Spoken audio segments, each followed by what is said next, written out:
Buenos días amigos de Sodimac, soy Elkin Ñique, ingeniero de proyectos de Grupo Bonex, y hoy día vamos a tener la capacitación de sistemas hidroneumáticos, en el cual vamos a ver los siguientes temas, como conceptos básicos, qué es el tanque hidroneumático, qué es la electrobomba, selección del equipo, cómo seleccionar el tanque hidroneumático, cómo seleccionar la electrobomba y algunas recomendaciones.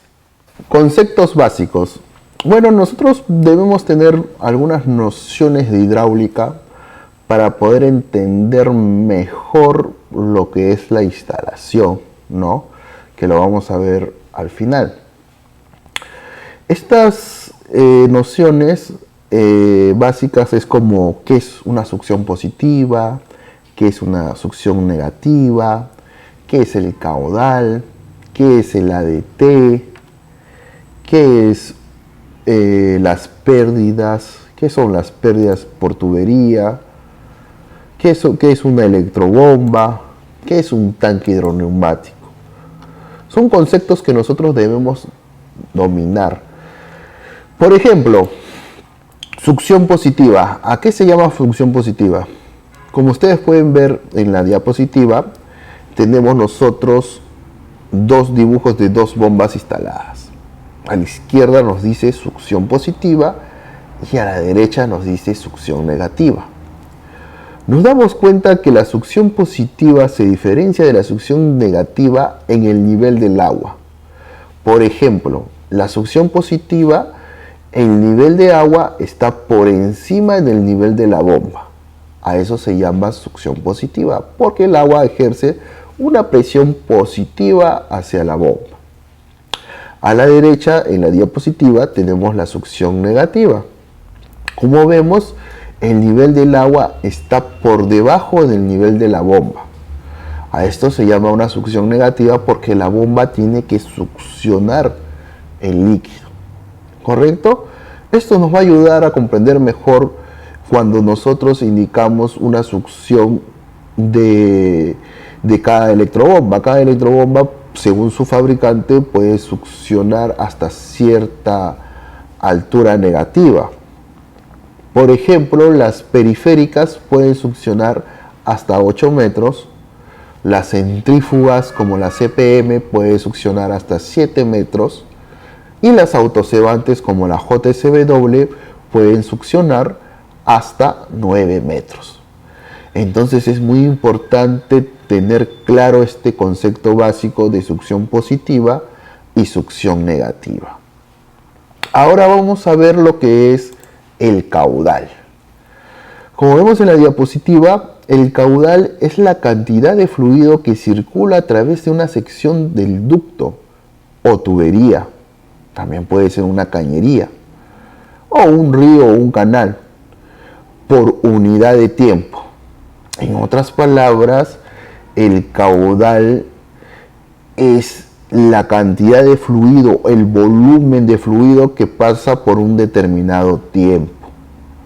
También se define el caudal como la velocidad por el área transversal de la tubería. También tenemos esa definición de caudal.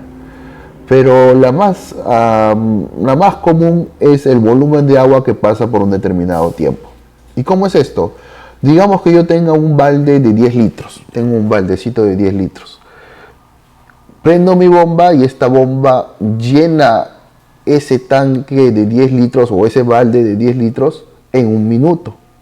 Entonces el caudal sería 10 litros por minuto. Porque lo llena en un minuto 10 litros. A eso se refiere el caudal, el volumen de agua por unidad de tiempo. Ahora vamos a ver lo que son las pérdidas de carga de tubería, otro concepto básico. Siempre vamos a hablar de pérdidas de carga de tubería. El concepto físico nosotros lo tenemos en la diapositiva. Como pueden ver, hay algunas fórmulas como pérdidas lineales de Darcy, pérdidas singulares, ¿no? El cual nosotros no lo vamos a usar porque lo que me interesa es que aprendan ustedes el concepto realmente, ¿no? De la pérdida de carga. En sí, la pérdida de carga en tubería se da por la fricción que tiene el fluido, en este caso el agua, con las paredes de la tubería. Ahí tenemos una pequeña fricción en la tubería.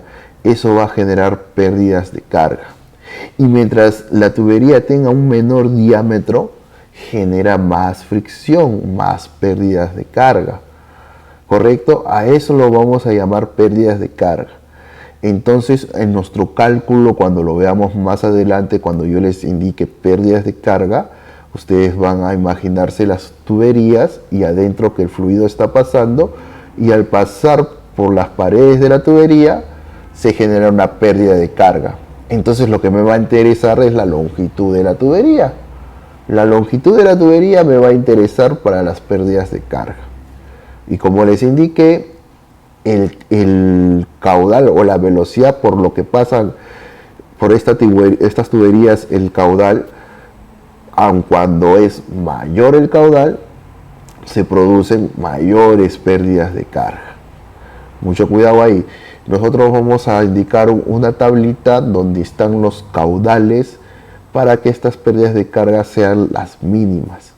¿Correcto? Entonces ustedes tienen que respetar esa tablita.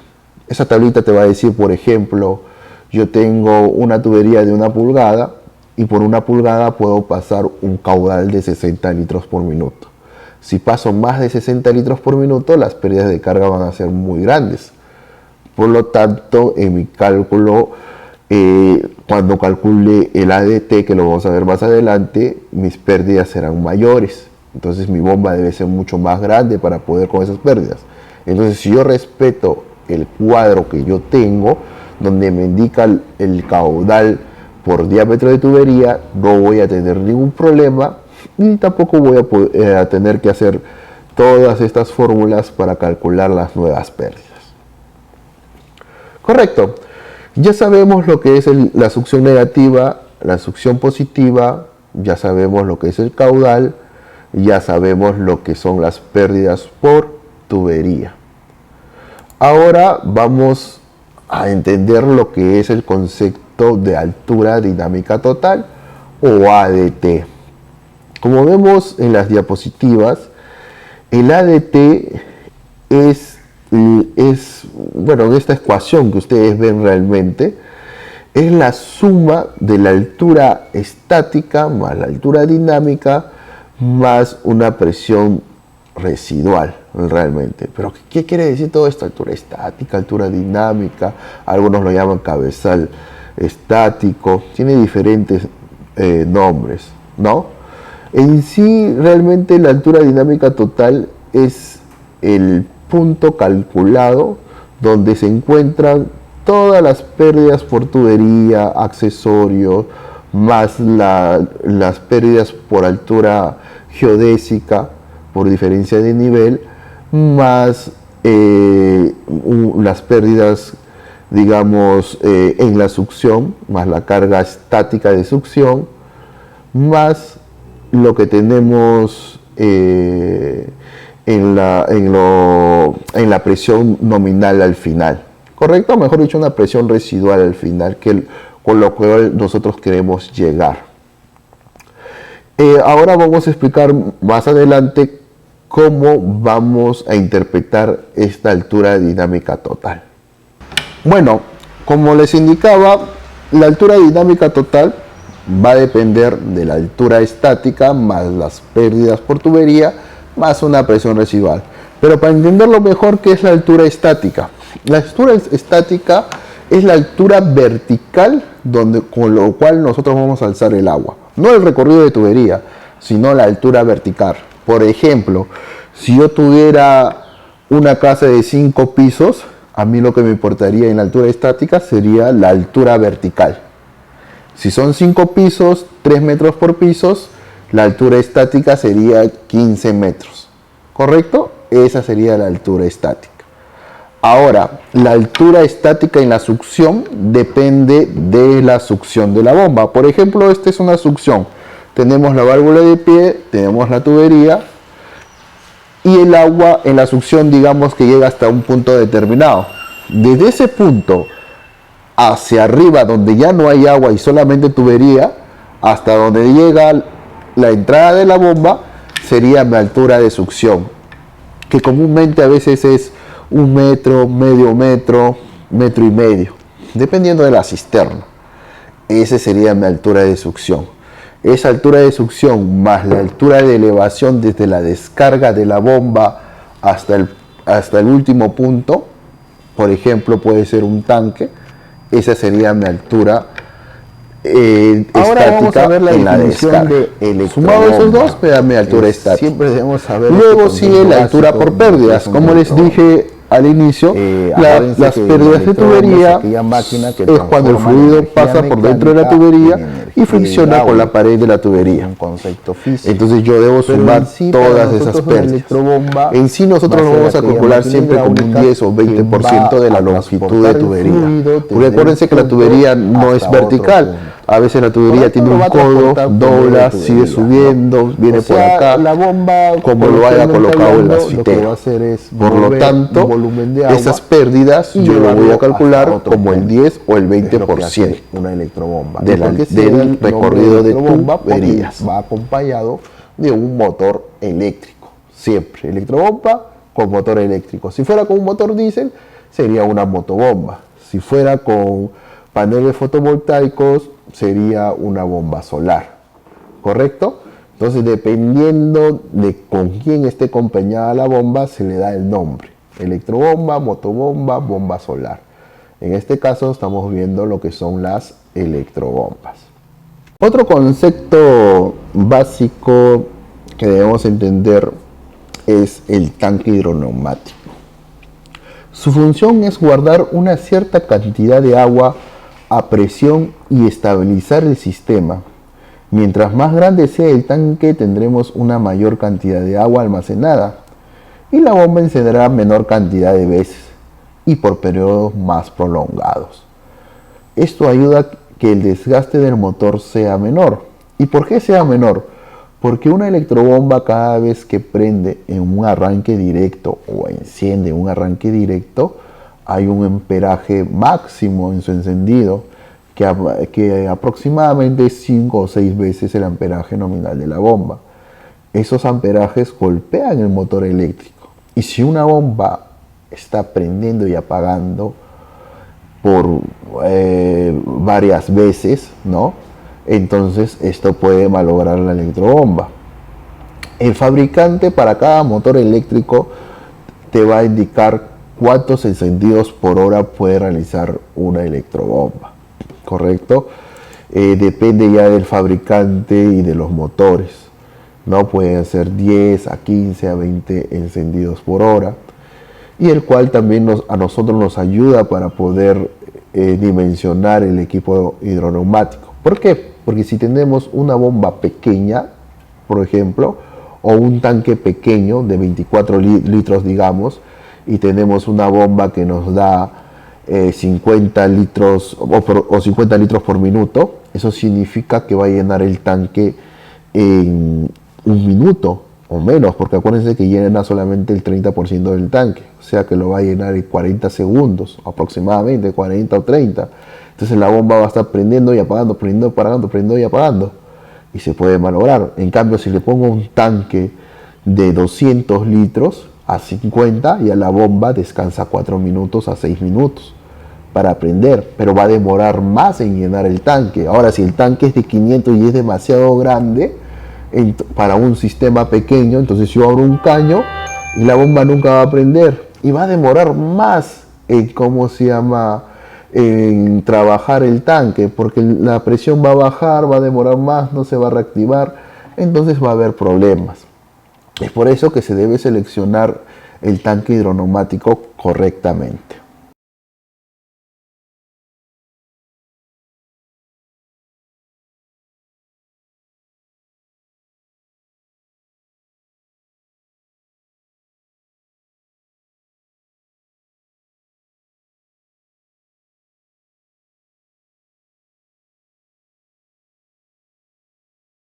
A continuación vemos el tanque de diafragma Global Water Solution, ¿correcto? Este es un tanque de 24 litros, justamente las características lo vas a encontrar en el mismo tanque que te va a indicar el volumen del tanque, te va a indicar la presión máxima que soporta el tanque, que en este caso son 10 bar o 150 psi, el factor de recarga del tanque, que es 1.9 bar o 28 psi.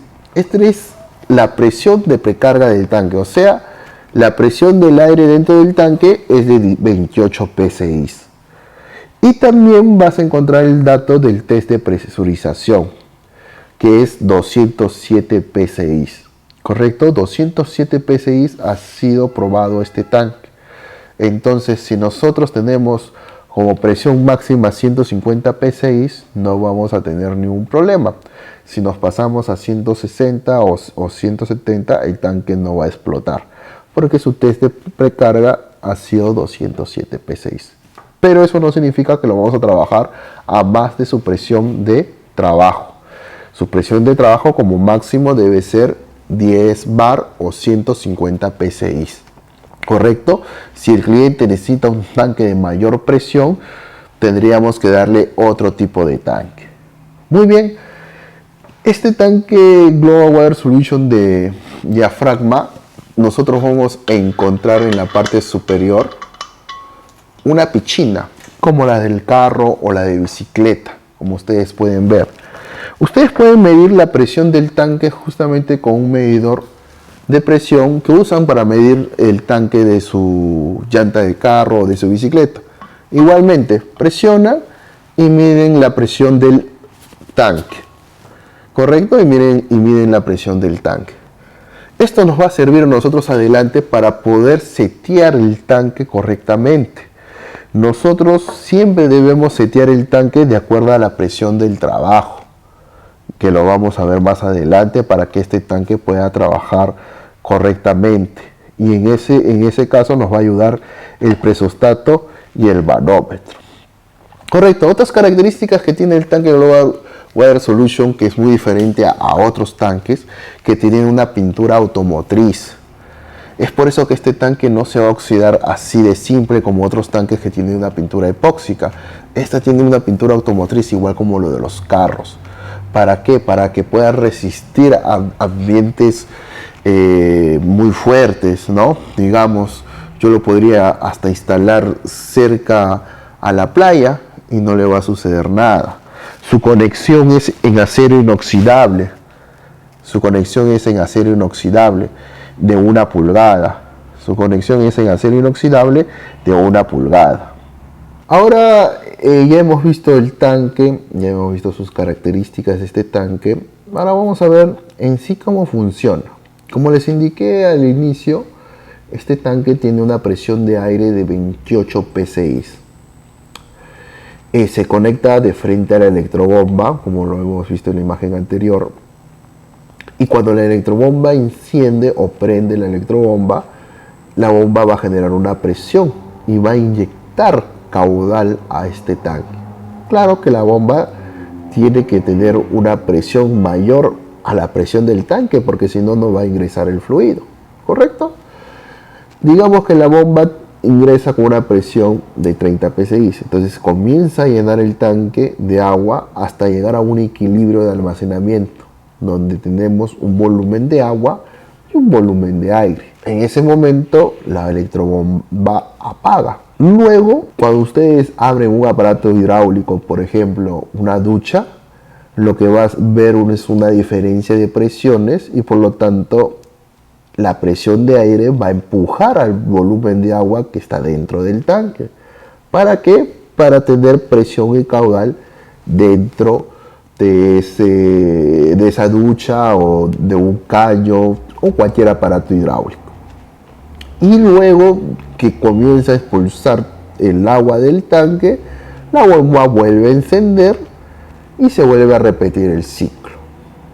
Así funciona el tanque hidroneumático. Entonces nosotros vamos a observar en este procedimiento o en este funcionamiento que lo que abastece los aparatos hidráulicos, sea la ducha o los caños, es el tanque hidroneumático. Entonces el tanque hidroneumático debe tener una presión máxima y una presión mínima. o una presión de apagado o una presión de encendido, ¿correcto? Y esa presión de apagado y esa presión de encendido depende del cálculo que nosotros hagamos para satisfacer las necesidades de la casa o el edificio. ¿Correcto? ¿Por qué? Porque debe haber algo que le indique a la bomba que se apague y algo que le indica a la bomba que se prenda. Y eso es el presostato. El presostato es aquel instrumento mecánico que va a prender o apagar la bomba de acuerdo a la presión. ¿Correcto? Para entender mejor cómo se setea el presostato con ayuda del manómetro, lo vamos a ver acá directamente.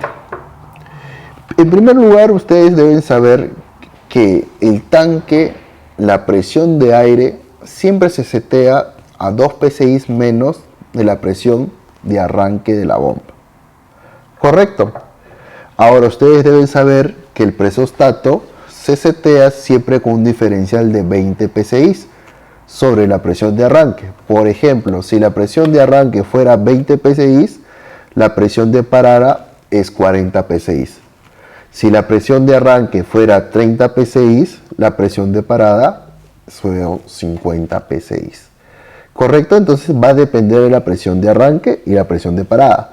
Ahora, ¿cómo seteo la presión de arranque y presión de parada? ¿Cómo sé cuánto darle, si es 20, 40, 30, 35, 40, 45? Eso lo vamos a ver en un cuadrito donde ya está estipulado por el número de pisos cuánto es la presión de arranque y cuánto es la presión de parada. Por ejemplo, para 3 pisos o 2 pisos la presión es 20-40 psi. ¿Correcto? Una vez que nosotros ya tenemos los valores de seteo, lo único que nosotros debemos hacer es ir al presostato y regularlo con el manómetro. Una vez que la bomba enciende, llega a 20 psi y enciende la bomba. Llega a 40 psi y debe apagar la bomba. Así trabaja. Si por A o B llega a 50-60, debemos setear el presostato. Una vez seteado el presostato, bajamos la presión hasta que apaguen 40 psi. Y antes que ingrese agua al tanque, este tanque debe estar seteado a la presión que vamos a trabajar. Por ejemplo, en 20-40 psi, la presión del tanque debería ser 18 psi.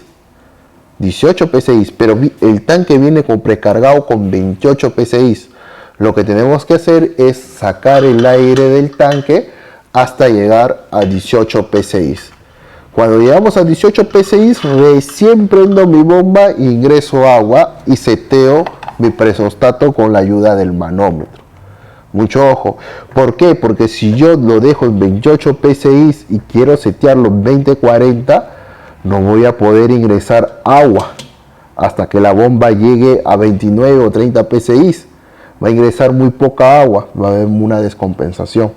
Es por eso que siempre debemos setear la presión del tanque a 2 psi menos que la presión de arranque de la bomba. A continuación vamos a ver el cuadro de seteo del presostato de acuerdo a los números de piso. Por ejemplo, para un piso se recomienda 15 a 35 psi, para 2 pisos 20 a 40 psi, para 4 pisos 30 a 50 psi. ¿Esto qué quiere decir? Que 30 es la presión de encendido y 50 es la presión de apagado. En este caso, la presión de precarga del tanque sería 28 psi, ¿correcto? Esa sería la presión de precarga. Por ejemplo, si yo tuviera 3 pisos, sería 25 la presión de encendido, 45 la presión de apagado. Y el tanque estaría precargado a 23 psi, que son 2 psi menos que la presión de arranque. ¿Correcto? Muy bien. Eso tienen que tenerlo bien claro porque es lo que le tienen que decir al cliente cuando le vendan un sistema hidroneumático. Porque si ellos no colocan bien la presión de arranque y la presión de parada y el seteo del tanque hidroneumático, este tanque va a trabajar mal. Y al trabajar mal se va a dañar. y luego cuando se dañe ellos van a querer una garantía y no le vamos a poder ofrecer una garantía porque la instalación y el seteo de tanque hidroneumático es incorrecto. Es por eso que es nuestra labor informarle al cliente e indicarle, sabe que usted, cliente, antes que ingrese agua del tanque, usted tiene que precargar el tanque. Este tanque ya viene precargado de fábrica, 28 PSI, pero usted debe precargarlo según los números de pisos que usted tenga. Si usted tiene 4 pisos, debe precargarlo a 28 PSI. Si usted tiene 3 pisos, debe precargarlo a 23 PSI. Y su presión de encendido sería 25 y su presión de apagado 45.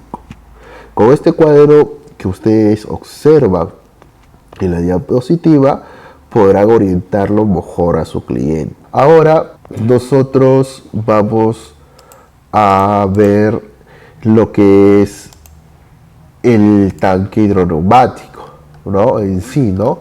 Una vez que ya está seteado el presostato junto con el manómetro, el tanque ya está seteado a su presión, que es 2 PSI menos, nosotros vamos a poder trabajar ya correctamente con el encendido de la bomba.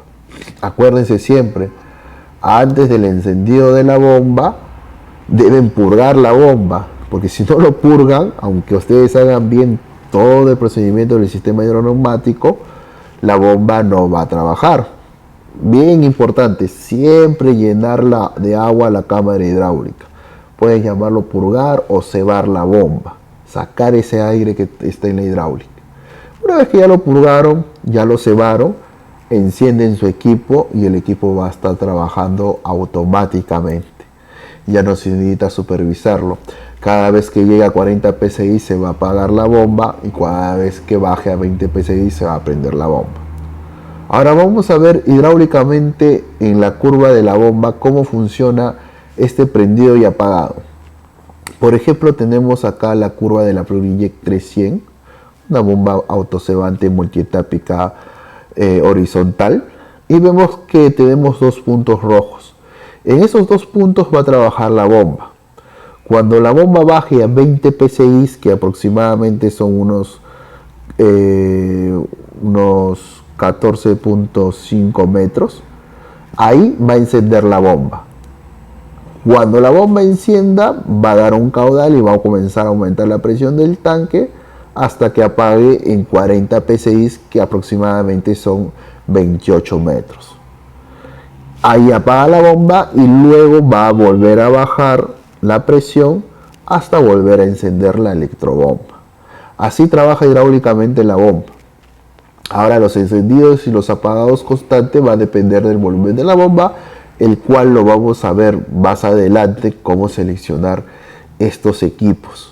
En este momento estamos viendo cómo funciona teóricamente e hidráulicamente el sistema hidroneumático. Muy bien, ya hemos visto las características del sistema hidroneumático. Ahora vamos a ver lo que es el cálculo del sistema hidroneumático. ¿Cómo vamos a calcular? Pero más de que calcular, vamos a ver cómo vamos a escoger el tanque y la electrobomba correcta para tu sistema hidroneumático de acuerdo al consumo de agua que tengamos y de acuerdo también a la cantidad de pisos que vamos a abastecer. Y para eso vamos a tener esta tablita que nos brinda Grupo Bonet para poder calcular y seleccionar los equipos adecuados. Por ejemplo, vamos a tener esta tablita por unidad de consumos para los equipos hidroneumáticos, donde vamos a tener unidades para consumos para el servicio residencial y unidades para el consumo para el servicio comercial, que puede ser hoteles, restaurantes, escuelas. Es muy diferente al residencial, que puede ser tus casas, tu casa, ¿no? De 3, 4 pisos, que es lo más común que nos piden a nosotros. Por ejemplo, para el servicio residencial, como vemos en la tabla, tenemos varios aparatos hidráulicos, como son la ducha, la tina, lavadero de cocina, tenemos inodoro, tenemos lavatorio, tenemos lavadora, ¿no? Etcétera, etcétera. Todos estos tienen una unidad de Hunter. Por ejemplo, la ducha tiene 2 unidades, el inodoro tiene 3 unidades y el lavatorio tiene 1 unidad. Ahora ustedes dirán, oye, pero yo tengo un caño de jardín. Esa sería una unidad, porque acuérdate que el lavatorio es un caño, ¿correcto? Sería como un jardín. Ahora, para el servicio comercial también tenemos los mismos puntos, pero ustedes van a notar que la ducha tiene 4 unidades. En cambio, para servicio residencial, la ducha tiene 2 unidades. ¿Por qué? Porque en hoteles o en restaurantes se usa con mayor rapidez estos aparatos hidráulicos, con mayor frecuencia, ¿no? Con mayor frecuencia se utilizan estos aparatos hidráulicos.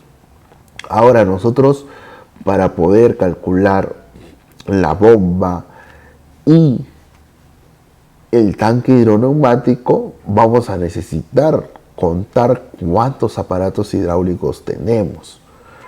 Con ese dato nosotros recién vamos a poder seleccionar el equipo de bombeo y el tanque hidroneumático. Por ejemplo, digamos que nosotros tenemos 4 duchas, 4 inodoros, 4 lavatorios y 2 lavadoras. Y tenemos 4 pisos. En mi casa tenemos 4 pisos, digamos.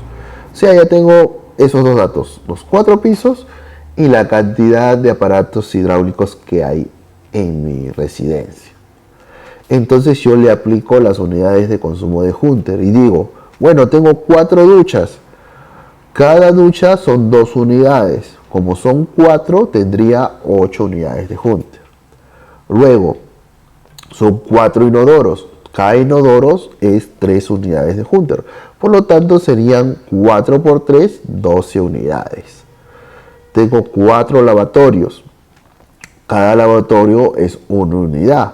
Por lo tanto, sería 4 por 1, tengo 4 unidades. Y 2 lavadoras. Cada lavadora me consume 3 unidades. Por lo tanto, sería 2 por 3, 6 unidades de Hunter. Sumo las unidades, que son 8 más 12 más 4 más 6. Me da un total de 30 unidades. Como ya tengo el total de 30 unidades más el número de pisos, que son 4, me voy a mi tablita. En mi tablita ustedes van a anotar los datos. En la parte superior horizontal van a tener los números de pisos. Primer piso, segundo piso, tercer piso, cuarto piso, quinto piso. ¿Correcto? Nosotros estamos en un edificio de 4 pisos o una casa de 4 pisos. ¿Correcto? La misma tablita me va a decir el seteo del presostato. Por ejemplo, acá me dice cuarto piso de 35 a 55 psi. ¿Qué quiere decir eso? Lo que vimos para el seteo del presostato. La presión de arranque es 35 y la presión de parada es 55. Ya tengo ese dato que decirle al cliente. Ok, usted tiene 4 pisos, va a setear su presostato a una presión de encendido de 35 y a una presión de apagado de 55 psi. Y el cliente te va a indicar, oh, ok, muy bien. ¿Y el tanque a cuánto lo debo precargar? A 2 psi menos de la presión de arranque. En este caso la presión de arranque es 35, por lo tanto el tanque debe estar precargado a 33 psi. Ya tengo la precarga del tanque de 33 psi. Lo que me falta saber es qué volumen de tanque le voy a dar. Ok, entonces me voy en el lado izquierdo y en la vertical voy a tener las unidades de consumo. ¿Qué me van a decir? 9, 12, 16, 20, 30, hasta 300 unidades de consumo de agua. ¿Correcto?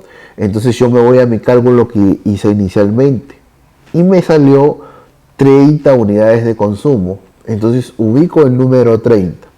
Como vemos, ya tengo ubicado el número 30 y me va a dar el dato de la bomba que voy a escoger. ¿Y cómo sé yo la bomba que voy a escoger? Intersecciono en la horizontal el número 30 con la vertical que está en el número de pisos, que sería el cuarto piso.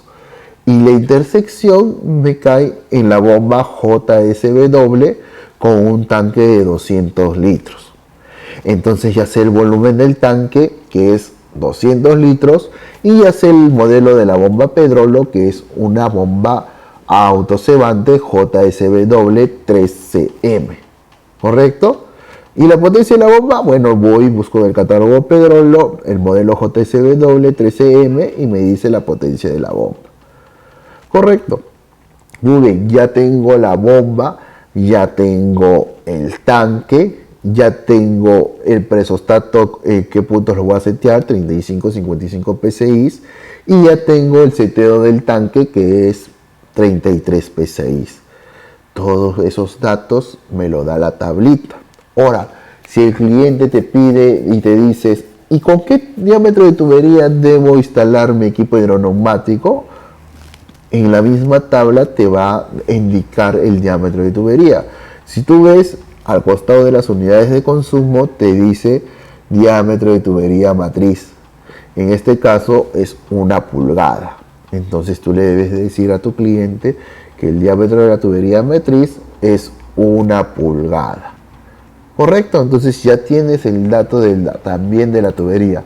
Entonces la succión de tu bomba debe ser 1 pulgada y la descarga de tu bomba debe ser también 1 pulgada. Muy bien.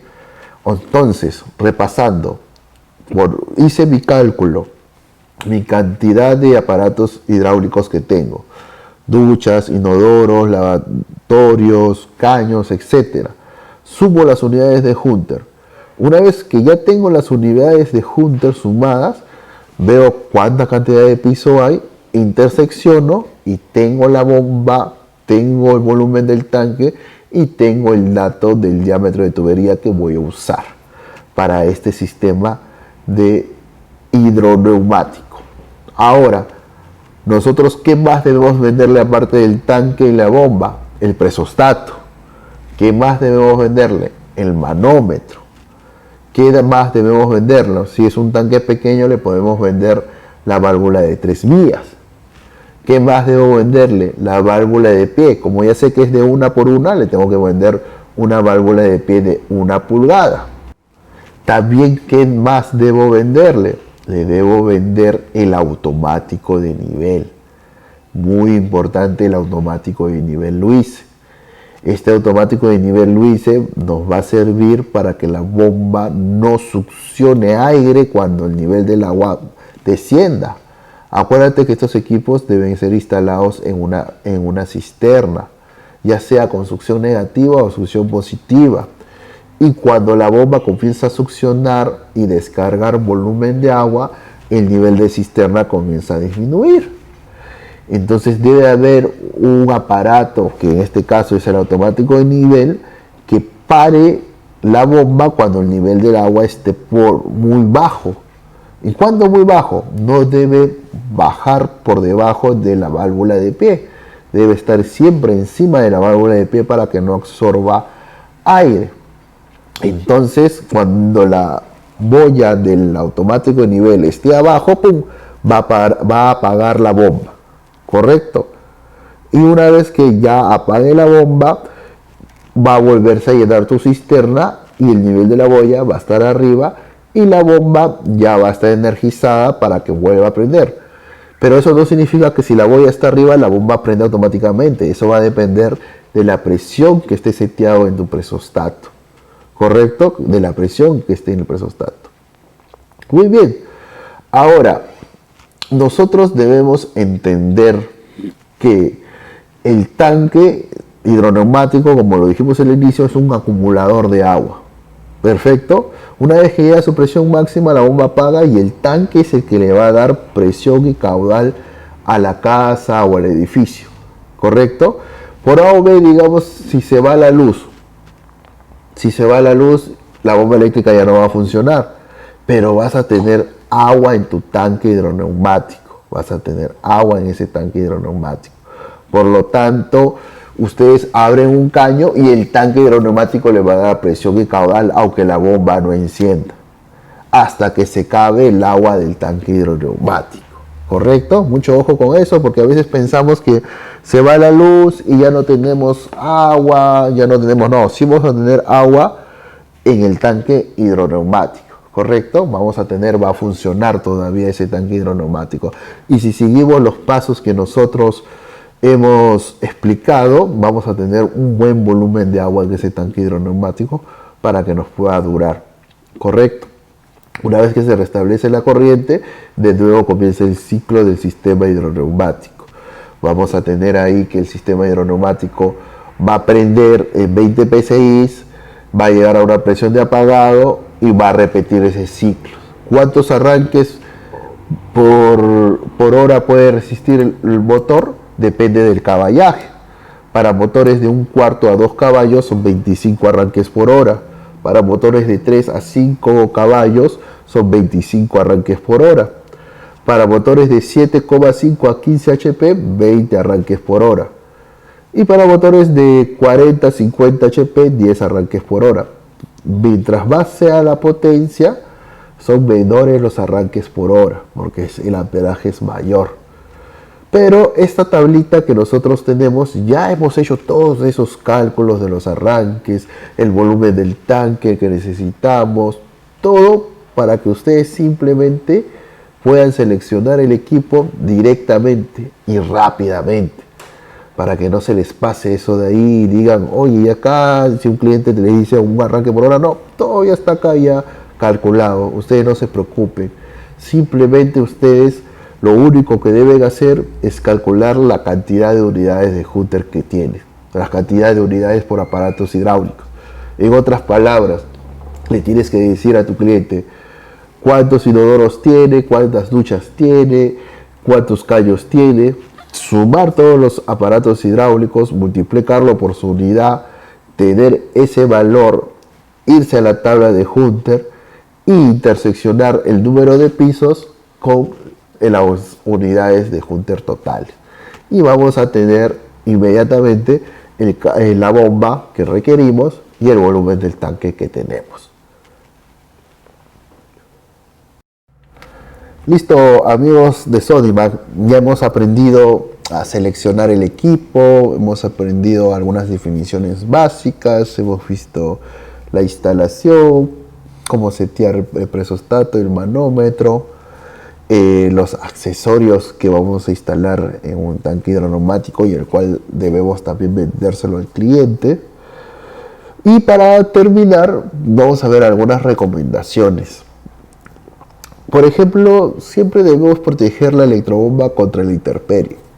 Aunque la electrobomba tiene un IP que lo protege contra salpicaduras de agua y polvo, igual nosotros debemos protegerlo. Una bomba debe estar protegida contra la intemperie, debe tener un techo, se debe estar dentro de un cuarto de máquina.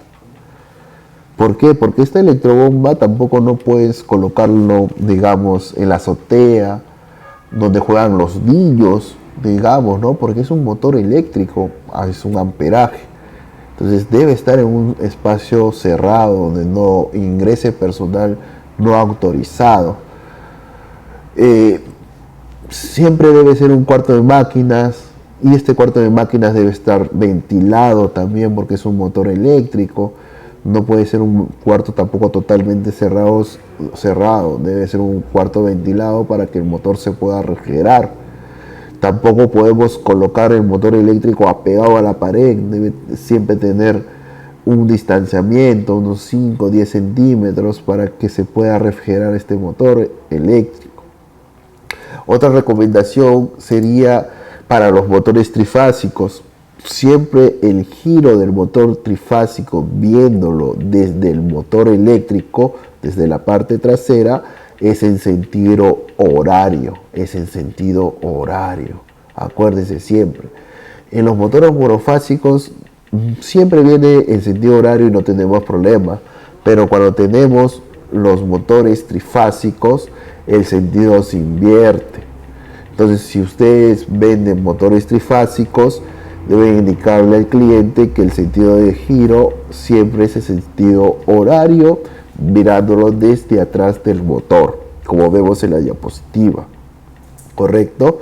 Ahora, si yo quiero invertir el giro del motor, es simplemente cambiar 2 cables continuos para poder cambiar el giro del motor. Otra recomendación es que la succión y la descarga, los diámetros de succión y descarga de la bomba, nunca deben ser menores a los diámetros de la tubería. Por ejemplo, si yo tengo una bomba de 1 pulgada de succión y 1 pulgada de descarga, no le voy a poder colocar una tubería de 3/4. Imposible. Lo mínimo que le puedo colocar es una tubería de 1 pulgada. ¿Correcto? Debo respetar el diámetro de succión y descarga de la bomba. Si la bomba tuviera una succión de 2 pulgadas, yo no le puedo colocar una tubería de 1 pulgada. Lo mínimo que le debo colocar es 2 pulgadas. La otra recomendación es que si la bomba, digamos, no la vas a usar por periodos largos, digamos, te vas de viaje y nadie va a usar la electrobomba o tu sistema hidroneumático dentro de tu casa, es retirar o vaciar la cámara hidráulica de la bomba, ¿correcto? Aquí me refiero con esto, que la bomba tiene un taponcito de vacío que está en la parte inferior de la bomba, el cual se usa para retirar todo el agua de la cámara hidráulica. Y una vez que ustedes usen de nuevo la bomba, vuelven a cebar la bomba o a purgar, ¿correcto? Esto se hace cuando son periodos muy largos, digamos la bomba va a estar inactiva 1 semana, 2 semanas, 3 semanas, ¿correcto? Si nosotros no hacemos eso, lo que va a pasar es que en la parte rotodinámica de la bomba se va a endurecer por el mismo caliche del agua, por las mismas sales del agua, ¿correcto? Esas sales van a penetrar la parte rotodinámica de la bomba y cuando la bomba quiere encender no va a poder girar. Entonces nosotros debemos recomendar al cliente que si no va a usar su bomba todos los días, retire el agua de la cámara hidráulica. ¿Listo? Estas son las recomendaciones. Si tienen algunas preguntas lo pueden hacer o pueden escribirnos a nuestro correo o a nuestra página web con los mismos amigos de Sodimac para poder contestarles sus preguntas. Gracias. Bueno, amigos de Sodimac, gracias por su atención. Hemos finalizado la capacitación de equipos hidroneumáticos y para cualquier consulta que ustedes tengan lo pueden hacer por medio de las redes sociales y nosotros con gustosamente les responderemos. Muchas gracias y que tengan un buen día.